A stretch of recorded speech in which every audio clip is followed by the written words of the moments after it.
नमस्कार साथियों, एक बार फिर स्वागत है आप सभी के अपने YouTube चैनल AKHD क्लासेस में। इस वीडियो में वापस जो है 30 महत्वपूर्ण प्रश्न लेकर हम उपस्थित हैं, जिसका आप सभी को जो है मॉक टेस्ट देना है। और मॉक टेस्ट सीरीज में जो है 30 नंबर जो है क्लास है। बाकी क्लास अगर आप नहीं देखे हैं तो डिस्क्रिप्शन में या चैनल पे आप रीड करके जो है बिल्कुल प्ले लिस्ट बना हुआ है, उस पर आप रीड करके जो है सभी मॉक टेस्ट दे सकते हैं। इस मॉक टेस्ट में जो है सामान्य ज्ञान और साथ में जो है विज्ञान के प्रश्न जो है शामिल किए गए हैं, जो कि रेलवे के नए पैटर्न पर आधारित हैं और बिल्कुल संभावित हैं परीक्षा के लिए। और ये वीडियो जो है डेली रात 8 बजे आती है।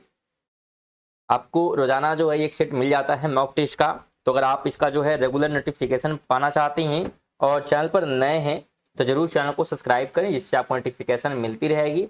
और साथ में आप इसका PDF भी क्या है हमारे टेलीग्राम चैनल से प्राप्त कर सकते हैं। चलिए जवाब देने का प्रयास करिएगा कि पहला क्वेश्चन कहता है निम्नलिखित में से कौन से वेद में संगीत का वर्णन है। बिल्कुल स्टूडेंट, इंपॉर्टेंट क्वेश्चन है कि निम्नलिखित में से किस वेद में जो है संगीत का वर्णन मिलता है। तो ऑप्शन ए जितने भी लोग जा रहे हैं राइट हो जाएगा कि साम वेद में जो है संगीत का वर्णन है।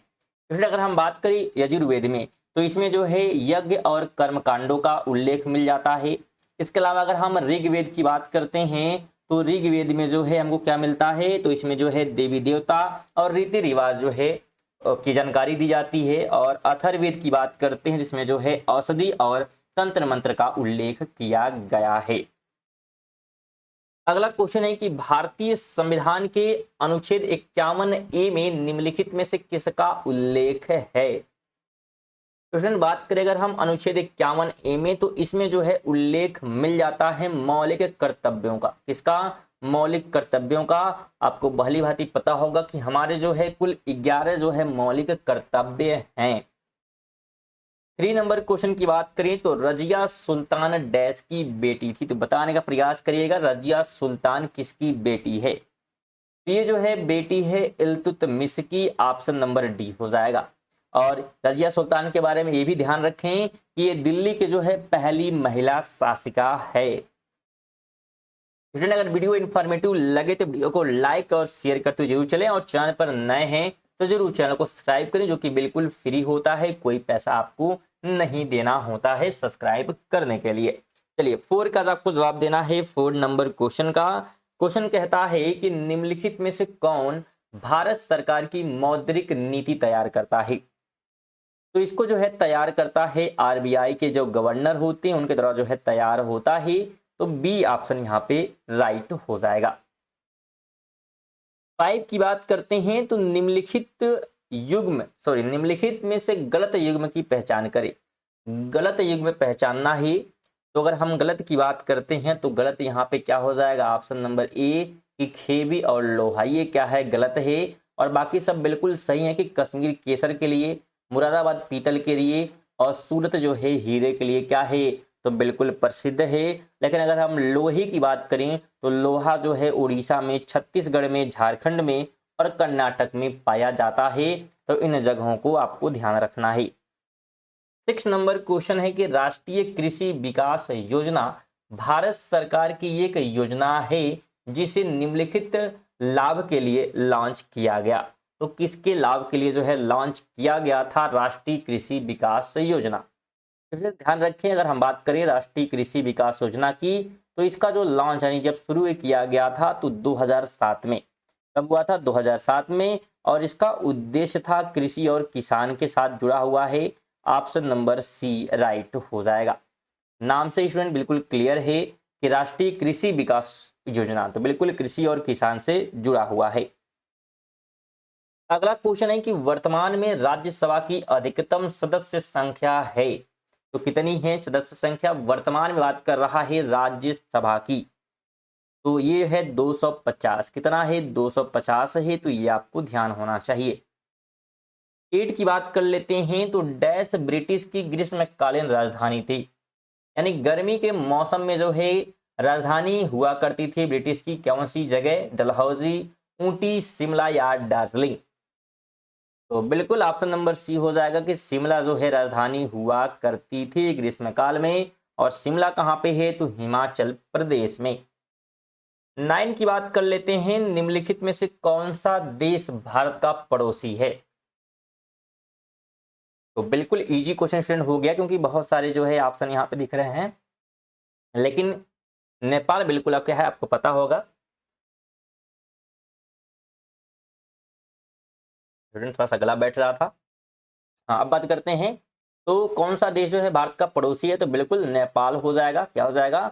नेपाल। इसके अलावा कौन कौन से देश हैं, तो पाकिस्तान आपको पता होगा, अफगानिस्तान है, चाइना है, नेपाल आपको बता ही दिया गया। इसके अलावा जो है भूटान है, म्यांमार है, बांग्लादेश है। तो इन सभी देश जो हैं पड़ोसी देश हैं।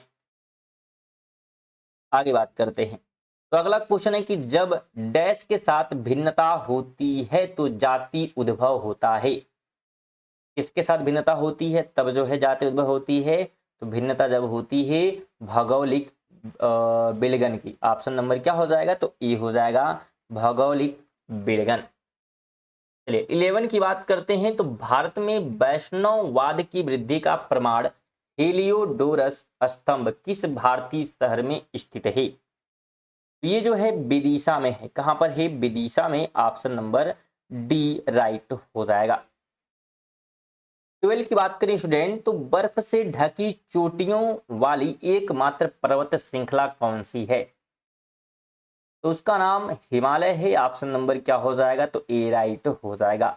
स्टूडेंट अगर आप जो है करंट अफेयर पढ़ना चाहते हैं तो आप उसी से भी जो है हमारे चैनल पर पढ़ सकते हैं। डेली सुबह 6 बजे जो है करंट अफेयर की वीडियो आती है, जिसमें महत्वपूर्ण MCQ करंट अफेयर जो है कवर कराए जाते हैं। तो जरूर आप लोग उन्हें देखें, क्योंकि वो भी क्या है महत्वपूर्ण होते हैं परीक्षा के लिए।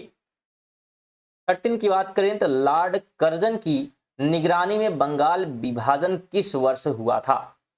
तो बंगाल विभाजन की बात की जा रही है, तो विभाजन जो है हुआ था 1905 में। कब हुआ था? 1905 में। लेकिन अगर घोषणा की बात करें कि लॉर्ड कर्जन ने घोषणा कब की थी, तो इसकी घोषणा 16 अक्टूबर को की गई थी। कब? तो 16 अक्टूबर को। 14 की बात करें, तो पुस्तक the India of my dreams के लेखक कौन हैं? Most important question student. The India of my dreams के लेखक, तो ये लिखा गया है महात्मा गांधी जी के द्वारा। ऑप्शन नंबर डी हो जाएगा। हालांकि ये पब्लिश कब किया गया था? तो 15 अगस्त 1947 को ये प्रकाशित हुआ था। कब हुआ था? 15 अगस्त 1947 को प्रकाशित हुआ था the India of my dreams पुस्तक। 15 की बात करें, तो नोंग कर्म नृत्य उत्सव किस भारतीय राज्य में मनाया जाने वाला एक पारंपरिक नृत्य उत्सव है? तो ये मनाया जाता है मेघालय में। कहां पर? तो मेघालय में। ऑप्शन सी हो जाएगा। अगला क्वेश्चन है कि दुनिया की आधी से अधिक जैव विविधता कहां पाई जाती है? आधी से अधिक विविधता की बात कर रहा है, तो ये मिलता है उष्णकटिबंधीय वर्षा वनों में। ऑप्शन बी हो जाएगा। 17 की बात करें, तो मजम उल बहरैन पुस्तक लिखने वाले मुगल शासक कौन था?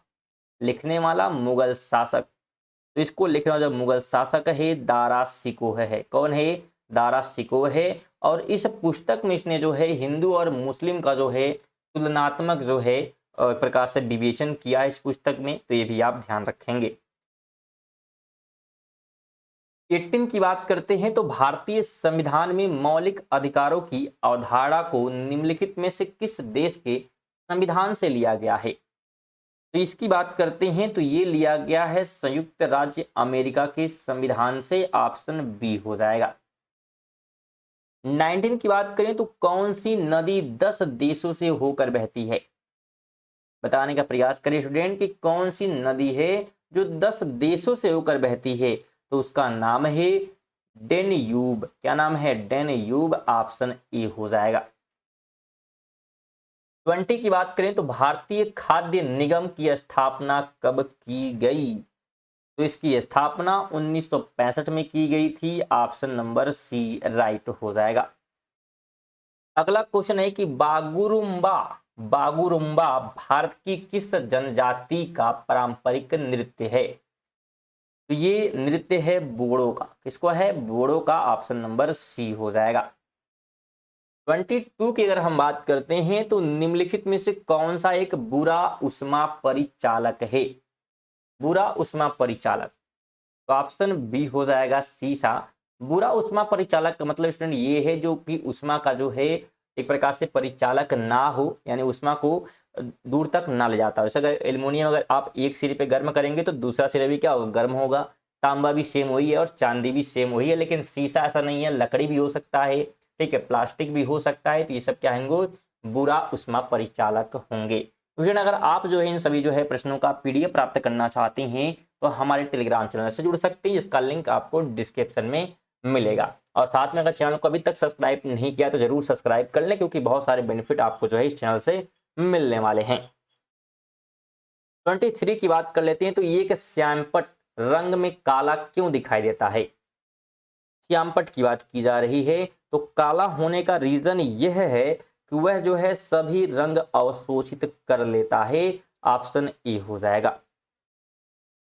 24 की बात कर लेते हैं। तो दर्पण जैसे चिकने पृष्ठ से होने वाले परिवर्तन को डैश परावर्तन कहते हैं। तो उसे कहा जाता है नियमित परावर्तन। क्या कहते हैं? नियमित परावर्तन। अब नियमित परावर्तन क्या है? तो अगर हम बात करें तो जब जो है एक चमकदार सतह पर जो कोई प्रकाश अगर टकराता है और जिस कोण से टकराता है अगर उसी कोण से परावर्तित होता है तो उसी को नियमित जो है परावर्तन कहते हैं। जिस कोण से आया है उसी कोण से फिर क्या रिफ्लेक्ट हुआ तो उसे नियमित कहेंगे। उम्मीद करेंगे समझ पाए हैं। चलिए 25 की बात करें तो दहन एक है। दहन या आप आग भी कह सकते हैं, ठीक है। तो दहन क्या है? तो दहन की बात करते हैं तो दहन, ध्यान रखिएगा, भौतिक और रासायनिक प्रक्रिया है। यानी कि जो अग्नि जल रही हो क्या है? तो भौतिक और रासायनिक प्रक्रिया है। 26 नंबर है, निम्नलिखित में से कौन सा एक नाइट्रोजनीय उर्वरक नहीं है? यानी जिसमें नाइट्रोजन नहीं होता वो पूछ रहा है। तो ऑप्शन जो है क्या हो जाएगा? तो डी वाला सुपर फास्फेट। क्या हो जाएगा? Super phosphate. इसमें ध्यान रखें जो सुपर फास्फेट है वो पौधों के लिए अच्छा है, यानी पौधे के ग्रोथ के लिए क्या है, फायदेमंद होता है, लेकिन इसमें जो है नाइट्रोजन नहीं होता है।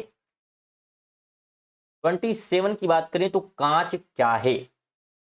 तो अगर कांच की बात करते हैं तो ये जो है अतिशीतित तरल है। कैसा है? तो अतिशीतित तरल है। अगला क्वेश्चन है कि पोलियो का नैमित्तिक जीव क्या है? पोलियो का नैमित्तिक जीव क्या है? तो ये जीव की बात करते हैं तो विषाणु। क्या है? विषाणु है। ऑप्शन डी हो जाएगा। 29 है, निम्न में से कौन सा कोट मनुष्य में निर्दालु व्याधि फैलाता है परंतु वन्य जीवों के लिए निरापद है और अफ्रीका में बेस्ट गेम वार्डन कहलाता है? तो ये कहा जाता है सीसी मक्खी को। किसको? सीसी मक्खी को। अगला क्वेश्चन है कि पेयजल में एंट अमीबा हिस्टोलिटिका का होना एक संकेत है। तो ये संकेत देता है प्रदूषित जल का। ऑप्शन नंबर बी है कि जल क्या है? प्रदूषित है। क्वेश्चन ये थे हमारे 30 जो है आज के मॉक टेस्ट के क्वेश्चन। आप अगर मॉक टेस्ट दिए हैं तो कितने प्रश्न सही कर पाए हैं कमेंट बॉक्स में जरूर बताएं। और अगर चैनल को अभी तक सब्सक्राइब नहीं किया जरूर सब्सक्राइब करके जाएं और वीडियो को लाइक भी कर दें और वीडियो को जरूर अपने एक दोस्त के साथ शेयर करें। आपसे निवेदन है। चलिए मिलते हैं अगली वीडियो में, तब तक के लिए जय हिंद, वंदे मातरम।